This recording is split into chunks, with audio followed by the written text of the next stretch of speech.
भारतीय दारुल हुकूमत दिल्ली में होने वाले कार धमाके की तहकीकात जारी हैं। अब तक पुलिस समेत कई तहकीकाती इदारे अलग अलग तरीके से तहकीकात कर रहे हैं। मुख्तलिफ तफ्तीशी टीमें जाए वक़ुआ पर जा रही थी, मगर अब भारतीय वज़ारत दाखिला ने लाल किला धमाके की तहकीकात की जिम्मेदारी भारत की नेशनल इन्वेस्टिगेशन एजेंसी NIA को दे दी है। और अब NIA ने इस केस को मुकम्मल तौर पर टेक ओवर करने का प्रोसेस शुरू कर दिया है। दिल्ली धमाके को अब 24 घंटे से ज़ायद गुजर चुके हैं, मगर हुकूमती सतह पर अभी तक ये तयन नहीं किया गया कि धमाके की नोयत क्या थी। अगर ये दहशतगर्दी की कार्रवाई थी तो इसके पीछे कौन मुलव्विस है। खुद भारतीय वज़ीर आज़म नरेंद्र मोदी जो भूटान के दौरे पर रवाना हो गए थे, आज उन्होंने भूटान में खिताब करते हुए दिल्ली हमले का जिक्र किया, मगर उन्होंने बराह रास्त किसी पर जिम्मेदारी नहीं डाली।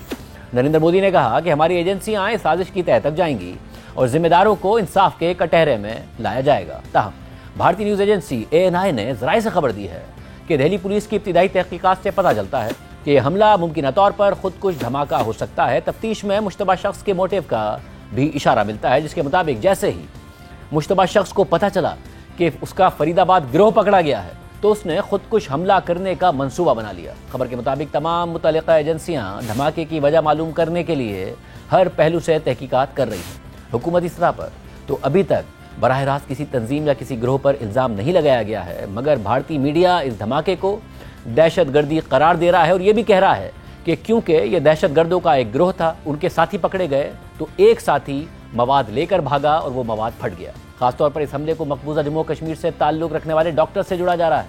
भारतीय मीडिया तस्लीम कर रहा है कि भारत में डोमेस्टिक टेररिज्म का मसला मौजूद है और अब वो मसला बहुत आगे निकल गया है। वज़ीर आज़म मोदी के करीब समझे जाने वाले भारतीय मीडिया के मुताबिक ये हमला इंतहा पसंद वाइट कॉलर दहशतगर्दों के नेटवर्क ने किया है। मुबैना खुदकुश हमलावर समेत 4 मुल्जिमान इस हमले में मुलव्विस हैं, जो सब के सब डॉक्टर्स हैं। उनका ताल्लुक मिडिल क्लास से है, उनका माजी में दहशतगर्दी का रिकॉर्ड नहीं है और यही चारों डॉक्टर्स तहकीकात का मरकज़ हैं। अहम बात यह भी है कि इस वाक़े के बाद भारत में मोदी और BJP हुकूमत के ज़ेर असर मुसलमानों के खिलाफ पहले से मौजूद नफरत अंगेज़ी में मज़ीद इजाफा होने का खदशा है, क्योंकि BJP के करीब समझे जाने वाले भारतीय मीडिया के सीनियर सहाफ़ी भी इसी नफरत अंगेज़ी पर मबनी ट्वीट्स कर रहे हैं। भारतीय मीडिया का बड़ा हिस्सा, जिसे गोदी मीडिया कहते हैं, वो भी इसी किस्म की कवरेज कर रहा है। नेटवर्क 18 के कंसल्टिंग एडिटर राहुल शिवशंकर, जो एंकर भी हैं, उन्होंने एक्स पर लिखा है कि दहशतगर्दी का मजहब होता है।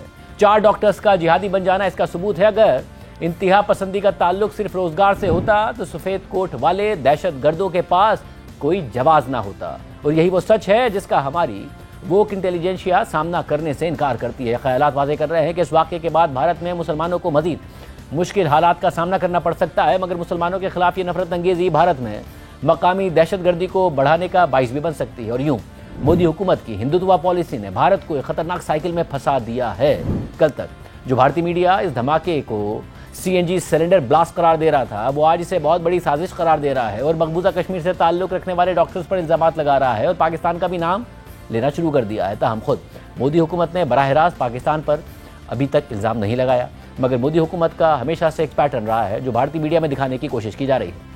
रवां साल अप्रैल में मकबूजा जम्मू कश्मीर के इलाके पहलगाम में दहशतगर्दी का वाक़या हुआ तो फिर मोदी हुकूमत ने पाकिस्तान पर इल्ज़ाम लगा दिया। हालांकि पाकिस्तान ने खुद तहकीकात की पेशकश की थी, किसी न्यूट्रल पार्टी से तहकीकात कराने की भी पेशकश की थी, वाक़े की मजम्मत भी की थी, मगर भारत ने पाकिस्तान की पेशकश का जवाब देने के बजाय पाकिस्तान के साथ जंग छेड़ दी थी। मगर फिर खुद भारत को ही 6 तैयारों का नुकसान उठाना पड़ा और आज तक भी भारत अपने उन इल्ज़ामात के हक़ में कोई ठोस शवाहिद सामने नहीं ला सका। इसलिए दुनिया भी पहलगाम वाक़े के हवाले से भारतीय इल्ज़ामात को मानने से इनकार करती आई है।